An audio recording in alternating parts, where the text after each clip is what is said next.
അങ്ങനെയാണ് ലാ ഇലാഹ ഇല്ലല്ലാഹ്ക്ക് ഒരു മനുഷ്യൻ സമ്പൂർണ്ണമായിട്ട് കീഴ്പ്പെടുക. ഒരു മനുഷ്യൻ അവൻ്റെ ഖൽബ് കൊണ്ടും അവയവങ്ങൾ കൊണ്ടും അള്ളാഹുവിന് കീഴ്പ്പെടുമ്പോഴാണ്, അള്ളാഹ്ക്ക് വഴിപ്പെട്ടും അള്ളാഹുവിൻ്റെ ഏകത്വം സമ്മതിച്ചും അള്ളാഹ് കീഴ്പ്പെടുമ്പോഴാണ്. കാരണം ലാ ഇലാഹ ഇല്ലല്ലാഹ്ക്ക് കീഴ്പ്പെടുക എന്ന് പറഞ്ഞിട്ടുണ്ടെങ്കിൽ ലാ ഇലാഹ ഇല്ലല്ലാഹ് തേടുന്ന ആശയത്തിന് കീഴ്പ്പെടുകയാണ്. ലാ ഇലാഹ ഇല്ലല്ലാഹ് നിരാകരിക്കുന്ന ആശയങ്ങളെ കൈയൊഴിക്കുകയും ലാ ഇലാഹ ഇല്ലല്ലാഹ് ആവശ്യപ്പെടുന്ന താല്പര്യപ്പെടുന്ന കാര്യങ്ങളെ അനുസരിക്കുകയും ചെയ്തുകൊണ്ടുള്ളതായ കീഴ്പ്പെടലാണ് ഉദ്ദേശം.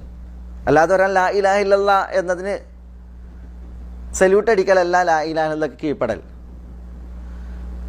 ലാ ഇലാഹ ഇല്ലല്ലാഹ് എന്തർത്ഥമാക്കുന്നു, അതെന്ത് തേടുന്നുവോ അത് ഉൾക്കൊണ്ടുകൊണ്ട് അതിന് കീഴ്പ്പെട്ടുകൊണ്ട്, അതേപോലെ തന്നെ ലാ ഇലാഹ ഇല്ലല്ലാഹ് അതിന് നിരക്കാത്ത കാര്യങ്ങൾ അതിനെ വിഗണിച്ചും വിട്ടേച്ചും, അങ്ങനെയാണ് ലാ ഇലാഹ ഇല്ലല്ലാഹ്ക്ക് ഒരാൾ കീഴ്പ്പെടേണ്ടത്. അപ്പം അതിൻ്റെ ഉദ്ദേശം എന്താ? അല്ലാഹു സുബ്ഹാനഹു വ തആല എന്തൊക്കെ കൽപ്പിച്ചിട്ടുണ്ടോ അത് പ്രവർത്തിച്ചും അല്ലാഹു സുബ്ഹാനഹു വ തആല എന്ത് നിഷിദ്ധമാക്കിയോ അത് വിട്ടേച്ചും വിഗണിച്ചും അതിലൊരു കൃത്യത അത് പുലർത്തിയാണ് ലാ ഇലാഹ ഇല്ലല്ലാഹ്ക്ക് കീഴ്പ്പെടേണ്ടത്. അപ്പോൾ കേവലം ലാ ഇലാഹ ഇല്ലല്ലാഹ് പറഞ്ഞാൽ പോരെ, പിന്നെ എന്ത് വേണം? ഒരു മനുഷ്യന് അള്ളാഹുവിന് വഴിപ്പെട്ടുള്ള ഒരു ജീവിതം ഉണ്ടാകണം. അതാണ് ആ ഷർത്ത് താല്പര്യപ്പെടുന്നത്.